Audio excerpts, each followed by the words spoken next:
I accidentally found a secret family chat called Family Ranking on Christmas Eve. My name was under Always Overreacting. March 10th. At least he pays the bills. Dad wrote, thankfully, the golden child makes us proud. I texted one line, appreciate the transparency. Next morning, I canceled 3 payments quietly. That night, they found a USB in the mailbox. Inside, one file. Play_me_last. They never got to the end. I showed up on Christmas Eve with a bottle of red, 2 bags of groceries, and 0 expectations. That was my first mistake. I told myself this year would be different, or at least quieter. My plan was simple. Eat, stay polite, leave before dessert. But they had other plans.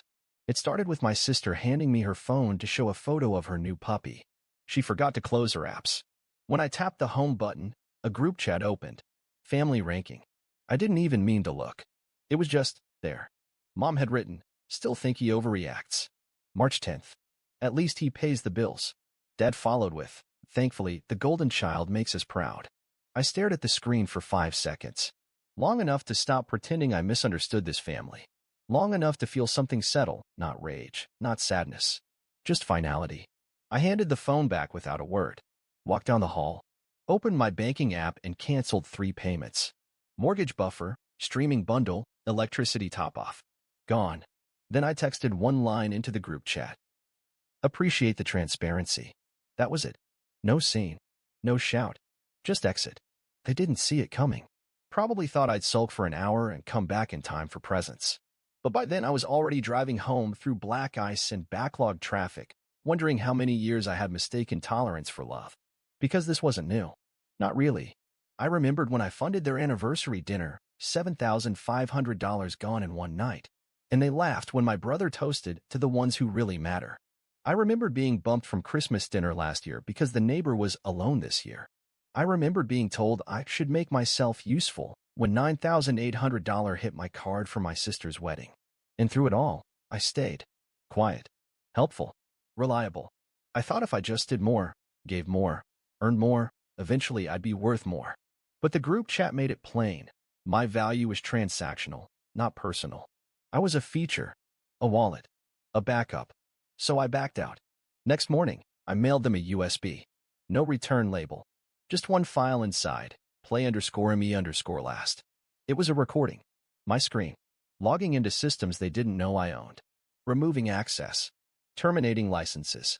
Downloading invoices with their names beside mine. No threats. No drama.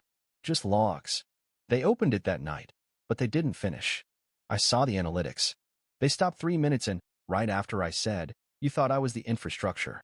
I was just the sponsor. Then the messages started. Dad, what is this? Mom, you're ruining Christmas. Sister, guess we were right. Always overreacting. I didn't reply. I didn't need to. They never made it to the end of the file, the part where I said, this isn't revenge. This is subtraction. And I think part of them knows. They didn't lose a gift. They lost the reason they kept receiving them. By the time the 3rd day of silence passed, I knew they'd cracked. Not because they called, but because they stopped pretending. The envelope arrived on the 4th morning. No return address. Inside, a list of transactions I'd canceled. Handwritten, red ink circling totals. We relied on this, someone had scribbled. Below it, in different handwriting. You've made your point. Enough. They still thought this was a message. They hadn't realized yet, I was pulling the entire system out from under them. I didn't respond. Instead, I opened the family shared cloud account. Removed my business credentials. That account had hosted their backups, their home camera footage, even my sister's wedding videos. Gone in 2 clicks. Next, I logged into the Wi-Fi controller. Disabled all devices tagged as parent_room, kitchen echo, and goldenchild_office. Smart locks. Thermostat. Router locks. I scrubbed my fingerprints from everything. Then I changed the password on the admin account and left one note in the system log.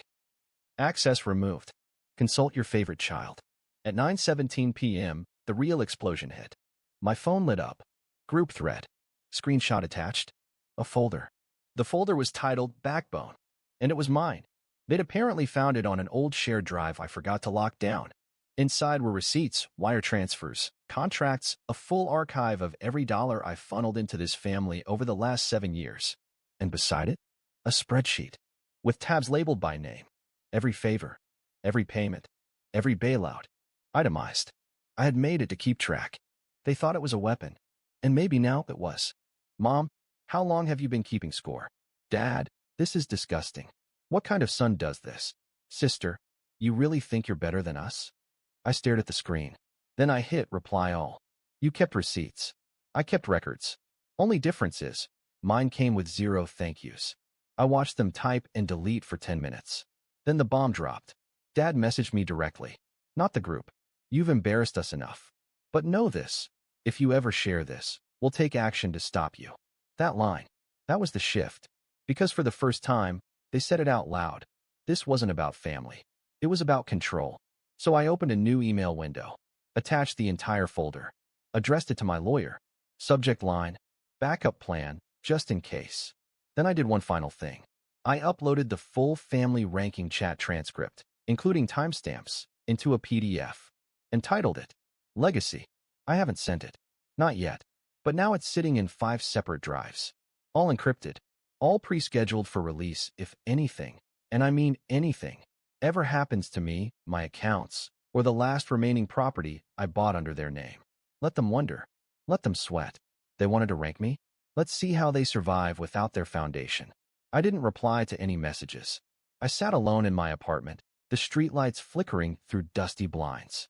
I wasn't waiting for an apology. I wanted clarity, boundaries. I had meticulously planned everything, down to the minute. This was the final stage. I began 3 days earlier. I uploaded an anonymized version of the family ranking chat to a newly created Telegram channel. I replaced names with roles, provider, golden child, overreactor, but the tone, the context remained as raw as Christmas Eve. The message went out. Here's how they really ranked me. By dawn, the channel had 300+ followers, colleagues, mutual friends, distant relatives, people who had wondered why I'd disappeared from family photos. The comments poured in, disbelief, outrage, support. They could no longer pretend control. Next morning, I further strangled their lifelines. I blocked access to our shared investment portfolio, redirected dividends into a mental health charity. I did the same with the utility account I'd administered. Bills halted, autopay extinct, no explanation. Their funds vanished, but so quietly they couldn't argue without admitting my role in supporting them. Third, I released shared photo albums to a few close friends and colleagues. No drama, just happy moments. My birthday hike, volunteer work, my first bonus check. Invitations and messages came back. When are we catching up? My social world existed without them. My narrative didn't need their validation. They couldn't handle it. That's when their real voices emerged. My lawyer called with a scanned letter from my parents. We acknowledge the broken trust. We are considering legal action, but are open to negotiation if you sign an NDA and restore access.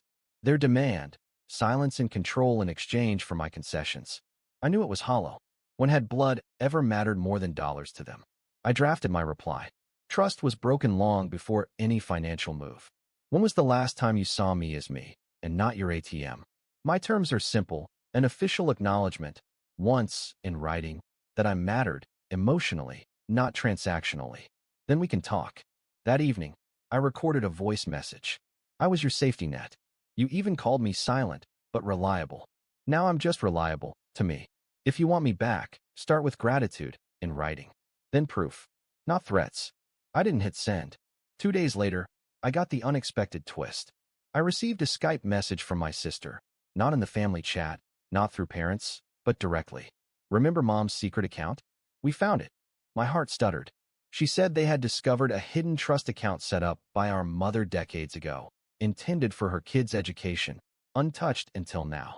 It was still funded, unclaimed, and now they were fully determined to get to it. And if I didn't cooperate, they'd turn legal again, but this time it wasn't to silence me. It was to control that money. And I was suddenly their key. I paused. They weren't asking for apology. They were demanding action. They were no longer defensive. They were calculating, and that shook me. But I wanted more, something powerful, immovable. So I made my move. That night, I sat down and recorded a video. It opened with my sister's voice message displayed on my screen. Then I walked through our history. The anniversary dinner, the surprise chill when my name wasn't mentioned, The wedding that cost me $9,800. The recent financial blocks. The Telegram exposure. But now I added their new play. We finally speak to you.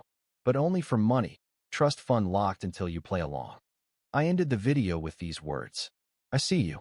Your values. And this new leverage? It shows me exactly what this family has become, not of connection, but of collection. Then I added the twist. I transferred the full trust fund assets into a charitable foundation in my mother's name, now irrevocable, tax-exempt, and irreversible. The trust account was no longer accessible by them. It was legally and permanently removed from their grasp. I packaged the video and the foundation documents as play_me_last on a USB drive. I mailed it to my lawyer with instructions, delivered to my family if they escalate legally. I verified receipt tracking, not mailing to them directly, and assurance if things went south. I felt the calm assure itself in my chest. This wasn't aggression. It was a finale. Then the final drop. I emailed the Telegram channel's followers, see added footage, how the trust moved, and why it's now untouchable. Watch if you want to understand who keeps score and who finalizes the ledger. My lawyer confirmed it. All legal, binding, irreversible. They tried calling. Text claiming shock. Anger. Finally, a voicemail from my mother. We always thought, you might come back. We were wrong. The money is meaningless if we can't trust the man behind it. I never replied. The truth was simple. I stood outside their house one evening just to see. A few lights on. No car in my name. No payments. No invitations. But I wasn't angry anymore. Something had shifted. I recognized it. Self-respect doesn't come from scaffolding others build. It comes from dismantling what used to cage me. I walked away, my phone silent, my accounts closed for them, and my name erased from their books. I'd kept the trust, my mother's legacy, but directed by my values, not theirs. The world saw a man. They lost a placeholder. And the ledger? Balanced, finally. This was more than a twist. It was the truth finally out, the control removed, the foundation built on gratitude and autonomy, not consumption and control. If I ever release the USB message, its subject is already written. Legacy and liberation. Not for extortion. For peace. And I carry it with me, unopened, until I no longer need to remind them who I am. No screams. No threats. Just a man, his worth, and a chapter closed on his own terms. They didn't take the silence well. It started with voicemails. One from Mom, voice cracking, not with grief, but with pressure. I don't know what you're trying to prove. Family fights, yes, but family forgives. You're being cruel. Then Dad, sterner. You made your point. You've embarrassed us. Let it go. Enough is enough. We want this to stop. A game. That's what they called it. Like everything I did, the finances, the boundaries, the exposure was just some tantrum. Not a dismantling of a life they thought they owned. Then came the texts. Dozens. Group threads flooded with recycled guilt. He's unraveling everything because he's bitter. He's always been unstable. He's not punishing us, he's punishing himself. I didn't reply. That silence, it was louder than anything I could have said. Because every message screamed not remorse, but loss of control. Then they escalated. At exactly 2:47 p.m. on a Thursday, I got an alert. Someone tried to access the admin panel of my company's infrastructure. 3 failed logins, all traced to an IP 2 towns over, their house. There was an attempt to access the system I had secured. I didn't panic. I activated the contingency I'd set months ago. The moment a breach attempt was flagged from that IP, the system deployed a pre-written message to every client I had ever referred them to. This account has been flagged for unauthorized access attempts. If you receive communication from the following individuals regarding technical support, please forward it to our legal team. By nightfall, 2 of their business associates reached out. What happened with your dad's firm? He tried to get into our portal. Something's off. They were being shut out from every professional door they used my name to walk through. Their referrals were drying up. Their reputations, built half on my free labor, were fracturing. And still, they doubled down. Friday morning, I woke to a voicemail from my sister. Just admit you liked being the hero. The second we stopped praising you, you cut all ties. But I didn't burn it. They dismantled it. I just stepped away. Then came the mask drop. A message from Mom, and this one was different. Fine. You win. The house is in foreclosure. Your father's being audited. Your sister's school called. She's lost her scholarship. You happy now? And then the dagger. This family is broken because of you. I stared at the message. For a second, something old flinched inside me, that boy who used to wonder if he really was the problem. But that boy was gone. So I forwarded the message to my lawyer. And then I sent one final text. Stop contacting me. All future communication goes through legal. You don't want me back. You want access. I turned off the phone. 2 days later, they tried showing up. On my porch. No call. Just there. My sister in full dramatics. Dad pacing like a lawyer. Mom holding a folder, probably filled with proof. I was unstable. But I didn't open the door. Maya did. She didn't invite them in. She just said, he's not your fixer anymore. He's not your scapegoat. And he's not available. My dad tried to push past her. She didn't move. I watched from the hall. My hands weren't shaking. My voice wasn't stuck. I was still. Their tone changed, from asking to demanding. Then finally, Mom broke. If you don't come back, we'll make sure everyone knows what you did. We'll rewrite everything. We'll tell people our side of the story. And Maya smiled. He already told the story. And people believe it, because it's true. They left. No apology. No understanding. Just fear that the story was no longer theirs to control. And it never would be again. They thought it was over. They thought silence meant I'd cooled off. That I'd let the fire burn down. But what they didn't realize was, silence wasn't surrender. It was setup. 2 weeks after they showed up at my door, I published the file. Not to the family. Not in a rage-fueled post. I did it methodically. Deliberately. It was called a record of care. I sent it to 3 places. Their community Facebook group, where they liked to pose as pillars of generosity. The alumni board of my sister's college, where she was applying for an assistant role. A local journalism contact, who owed me a favor. Inside the file, bank transfers spanning 7 years. Screenshots of the family ranking chat. Voicemails, transcribed. The failed breach reports. The recorded voicemail. This family is broken because of you. And finally, the trust fund reroute paperwork, showing every cent legally redirected. I ended the file with one line. They call me dramatic. I kept receipts. The response? Nuclear. Within 24 hours, the Facebook post had over 1,200 shares. Comments flooded in. Old neighbors, teachers, even people I hadn't spoken to in a decade. I always wondered why he disappeared from family events. This is heartbreaking and powerful. If this is true, they owe him everything. Even the journalist messaged me. Would you go on record? I declined. The facts were enough. No interviews. No profile pieces. Just truth. My sister's job offer was rescinded. Not because I asked for it. Because the hiring manager read the transcript where she laughed about making the loser brother useful. My dad's firm began losing clients. Quietly. One by one. The kind of cold, professional exodus you can't argue with. My mother? She tried damage control. Posted a long Facebook essay about private family matters being twisted by a misunderstood son. It was ratioed within hours. Someone even linked the folder in the comments. Top-liked response. Troubled? No. Just finally done. And then came the part they never expected. The ripple. I started getting emails from people I didn't know, strangers. One from a woman in Nevada. Your story made me confront my parents. One from a man in Toronto. I forwarded your file to my therapist. We've been working on my guilt since. Another from someone who just said, you gave me permission. Thank you. I never responded. But I read every one. Because for once, my silence wasn't isolation. It was connection. They couldn't spin the narrative anymore. The golden child wasn't golden. The martyr wasn't dramatic. And the one they ranked 3 out of 10 had just shown everyone the scoreboard. And here's the irony. I never wanted to destroy them. I wanted them to see me. But when they wouldn't look, I showed everyone else. And now, they can't look away. They showed up one last time. No warning. No lawyer. No pretense.